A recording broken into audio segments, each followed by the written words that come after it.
Getodacii strămoșii noștri. Știați că Herodot îi numea pe traci cel mai numeros popor după indieni. El spunea că tracii ar putea deveni cea mai mare putere a lumii dacă nu ar fi dezbinați. Strabon, geograful grec, amintea că Burebista s-a impus ca rege prin exerciții și abținere de la vin, citând din acesta: ajuns în fruntea neamului său, care era istovit de războaie dese, Burebista s-a înălțat atât de mult prin exerciții de abținere de la vin și ascultare față de porunci, încât în câțiva ani a făurit un stat puternic și a supus geților cea mai mare parte a populațiilor vecine, ajungând să fie temut chiar și de romani. Istoria getodacilor începe odată cu stabilirea grecilor pe țărmul de vest al Mării Negre, cunoscută și sub numele de Pontus Euxinus, unde au întemeiat coloniile Tomis, Histria, Calatis, Olbia și Apolonia. Istoricul grec Herodot a fost primul care i-a menționat pe geți la nord de Dunăre. Conform lui, geții sunt cei mai viteji și mai drepți dintre traci. Din secolul al VI-lea înainte de Hristos se păstrează numeroase mărturii despre daci, o entitate etnoistorică desprinsă din marele neam al tracilor. Primele descoperiri arheologice legate de aceștia au scos la iveală cultura Basarab din Dobrogea. Aceasta se remarca prin morminte tumulare și o ceramică deosebită. Getodacii ocupau un spațiu care cuprindea regiunea dintre lanțul Carpaților nordici și munții Balcani. Primele fapte de vitejie dacii le-au realizat împotriva unor adversari celebri, regele persan Darius în anul 514 înainte de Hristos și Alexandru cel Mare în secolul al IV-lea înainte de Hristos. Începând cu mijlocul secolului al II-lea, societatea dacogetică a cunoscut o rapidă evoluție în toate domeniile de activitate. Vechile așezări politico-economice se dezvoltă și apar altele noi. Se înmulțesc uneltele de fier, iar meșteșugurile și comerțul înregistrează salturi calitative substanțiale, mai ales datorită schimburilor comerciale cu grecii și romanii.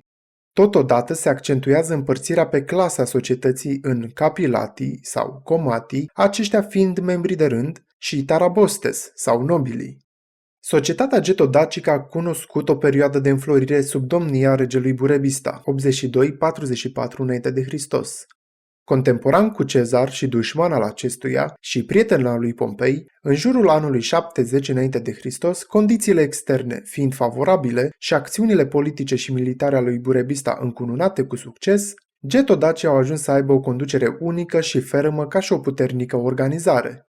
Statul lui Burebista, păstrându-și o rânduială social-politică, s-a întărit prin cucerirea de către aceștia a orașelor grecești Tomis, Histria și Calatis de pe țărmul de vest al Mării Negre, ca și prin eliminarea pericolului celților.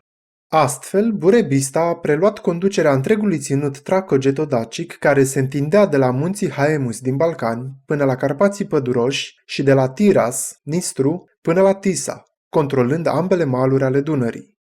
Burebista a fost cel dintâi și cel mai mare dintre regii traci, așa cum este numit în scrierile lui Acronion din Dionisopolis.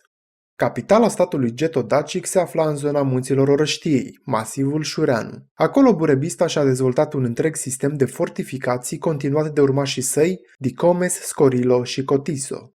Promovând o politică curajoasă pe plan intern, cât și pe plan extern, Burebista a reușit să unifice toate triburile getodace și să își constituie o armată puternică, care putea să ajungă, conform lui Strabon, la aproape 200.000 de ostași. Succesul strădaniilor sale de a asigura unitatea poporului getodacic, a limbii și a civilizației sale, l-a făcut pe rege să se simtă tot mai puternic, ajungând să se creadă capabil să își măsoare puterea cu romanii. Burebista era sprijinit de marele preot Deceneu. Profitând de războiul civil dintre Cezar și Pompei, Burebista l-a sprijinit pe cel din urmă.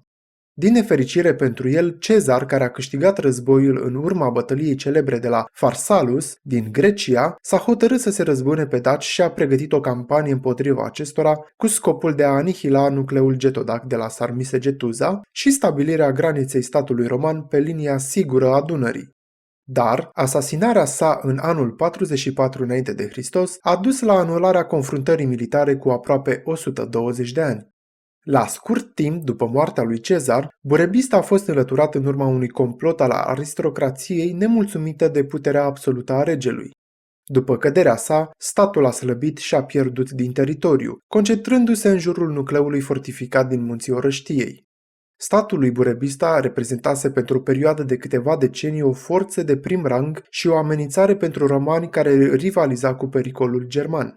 Totuși, destrămarea formațiunii lui Burebista nu a însemnat și dispariția acelui nucleu, care va sta la reconstruirea puterii dacilor sub Decebal. Getodacii au cunoscut o nouă perioadă de prosperitate culturală și politică în timpul domniei lui Decebal, 87-106 după Hristos, când civilizația getodacă a atins apogeul. În secolul I înainte de Hristos, odată cu extinderea Imperiului Roman, Dunărea a devenit frontiera dintre aceasta și statul getodacilor. Dobrogea se afla deja sub dominație romană începând cu domnia lui Augustus și făcea parte din provincia Moesia Inferior. Conflictele dintre daci și romani s-au înmulțit, mai ales că Roma a așezat în vecinătatea Daciei triburi ostile acestea cu scopul de a o încercui.